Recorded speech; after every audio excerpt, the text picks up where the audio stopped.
Before we start, take a moment to like and subscribe. Our story begins in 1884 with the birth of a boy destined for a life of discipline. Hideki Tojo was born in Tokyo to a military family. His father was a career army officer. And from a young age, he was steeped in the rigid code of the Japanese military. He was not a natural-born genius or a brilliant strategist. Instead, he was known for his meticulousness, his unwavering devotion to procedure, and his fanatical loyalty. He earned the nickname the Razor for his sharp, unblinking focus and his ability to cut through bureaucracy with cold, efficient precision. This wasn't a nickname of affection, but of respect, and, for many, fear. Tojo never questioned an order, never deviated from a plan, and saw any form of dissent as a sign of weakness. This unyielding nature would be his greatest strength and, ultimately, the world's great misfortune. Tojo's military career was a steady, relentless climb, built not on battlefield glory, but on cold, efficient discipline. Early in his career, he served as a military police commander, a role that honed his skills in intelligence gathering and enforcing authority with an iron fist. It was in this capacity that he truly earned his infamous nickname, the Razor. For his ruthless efficiency and his unblinking stare that seemed to cut through any pretense. His reputation grew, and by the 1930s, he had become a leading figure in the Kwantung Army, Japan's largest and most powerful force in mainland China. It was here, in the vast expanse of Manchuria, that he embraced and further developed his aggressive, ultranationalist ideology. Tojo was a fervent believer in the divine mission of the Japanese Empire to dominate Asia. He saw the Western powers, particularly the United States and Great Britain, as corrupt, decadent, and weak nations that were deliberately obstructing Japan's rightful expansion. He viewed international diplomacy and compromise as pointless distractions, believing that Japan's destiny could only be secured through military might and total war.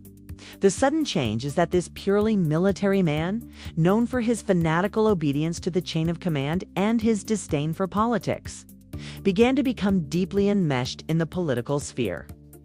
As Japan's civilian government became increasingly fragile and divided, the military, led by powerful factions like the Toseiya Control faction, which Tojo was a key member of, began to consolidate power.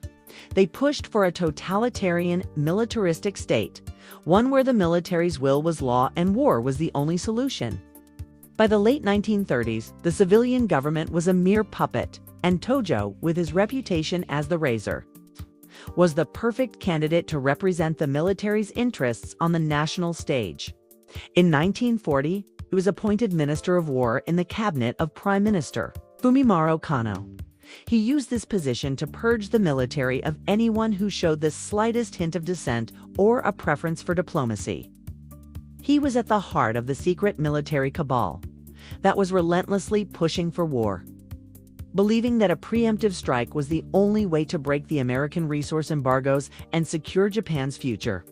His single-minded dedication to military might became Japan's guiding principle. And the stage was set for the final, irreversible decisions that would plunge the nation into total war. By the fall of 1941, Japan was at a crossroads. The country was running out of oil and other vital resources due to American trade embargoes. And a crucial decision had to be made: compromise or attack. The cabinet, led by Prime Minister Fumimaro Kono, was deeply divided. The peace faction, weary of a prolonged conflict, argued for continued negotiations with the U.S. to avoid a disastrous war. On the other side, Tojo and his military hardliners saw this as a sign of weakness and a betrayal of Japan's honor. They believed that a war to seize the oil-rich territories of Southeast Asia was the only way to secure the nation's future. The debate raged for months, but a suffocating deadlock was reached, paralyzing the government. In a dramatic and final turning point, the entire cabinet resigned on October 16, 1941, unable to reconcile their differences. In this moment of crisis, Emperor Hirohito, on the advice of senior statesmen, appointed the man they trusted to break the impasse. On October 18, 1941, Hideki Tojo was named the new prime minister. It was the ultimate twist. The nation was handed over to a military hardliner, a man whose entire career had been defined by an unwavering belief in military force. Tojo's appointment was seen by all as a clear and ominous sign that war was no longer just a possibility, but a certainty. He was given one final chance to negotiate, but his heart was not in it. He continued to prepare for war, believing that any compromise with the Americans was a betrayal of Japan's destiny. At the final Imperial Conference on December 1, 1941, the formal decision for war was made. Just 6 days later, Tojo's most famous act, the single decision that defines his legacy, was unleashed upon the world: the surprise attack on Pearl Harbor. With the attack on Pearl Harbor, Tojo now had absolute power. He assumed the roles of Prime Minister, Minister of War, and later, Chief of the Army General Staff, effectively becoming the face and the ruthless hand of Japan's war effort. He was a dictator in all but name, demanding total sacrifice from his people and a fanatical loyalty to the emperor and the nation. The early months of the war seemed to prove his logic correct. The Japanese military swept through Southeast Asia with breathtaking speed, conquering the Philippines, Singapore, Burma, and the Dutch East Indies. It seemed as though nothing could stand in the way of Japan's glorious destiny, but the plot began to unravel. The tide turned decisively with the Battle of Midway in June 1942. A crushing naval defeat that crippled Japan's carrier fleet and ended its momentum in the Pacific. From there, the American forces began their relentless island-hopping campaign, series of bloody battles that brought them ever closer to the Japanese home islands. The war effort, once a symbol of national pride, began to crumble under the weight of American industrial might. On the home front, Tojo's iron grip on power and his unwavering belief in victory began to clash with the reality of increasing shortages, constant bombing raids, and mounting casualties. His popularity waned as the Japanese people suffered and key military leaders began to quietly lose faith in his leadership.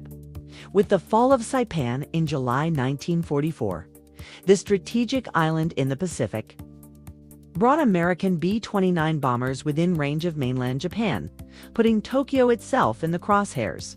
The threat of annihilation was no longer a distant possibility. Faced with a complete collapse of public support and increasing pressure from the emperor's inner circle, a disgraced Tojo was forced to resign. After the war ended, the hunt for Tojo began.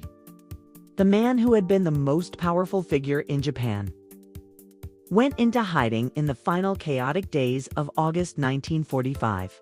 The Allied occupation forces, under General Douglas MacArthur, made it a priority to capture him and bring him to justice. On September 11, 1945, American military police surrounded his home in the Setagaya district of Tokyo. Upon seeing the soldiers, Tojo, in a final desperate act of adherence to the samurai code of honor, pulled a pistol and shot himself in the chest, aiming for his heart. However, the suicide attempt was a failure. The bullet, likely fired in haste, missed his heart and lodged in his stomach. The American soldiers, rather than letting him die, provided immediate medical attention, and he was rushed to a hospital. This act of mercy, a complete opposite of the brutality he had ordered against Allied prisoners, ensured that he would live to face a very public reckoning. Tojo was put on trial at the International Military Tribunal for the Far East, the Pacific equivalent of the Nuremberg trials. He was charged with numerous war crimes, including waging wars of aggression and the murder of Allied prisoners of war. Throughout the trial, Tojo was the central figure, taking full responsibility for his decisions. A wartime leader, but stubbornly defending the war, as a righteous act of Japanese self-defense against what he saw as a Western conspiracy to dominate Asia. His defiant and unrepentant demeanor made him a symbol of the militarist regime. He was a perfect scapegoat for a nation trying to come to terms with its defeat, taking the blame for a generation of military and political leaders. On November 12, 1948, after a trial that spanned over 2 years, Hideki Tojo was found guilty of all charges and sentenced to death by hanging. The sentence was carried out on December 23, 1948 at Sugamo Prison. The man they called the Razor, who had survived a suicide attempt, was finally brought to justice, putting a final grim end to one of the most devastating chapters of the Second World War.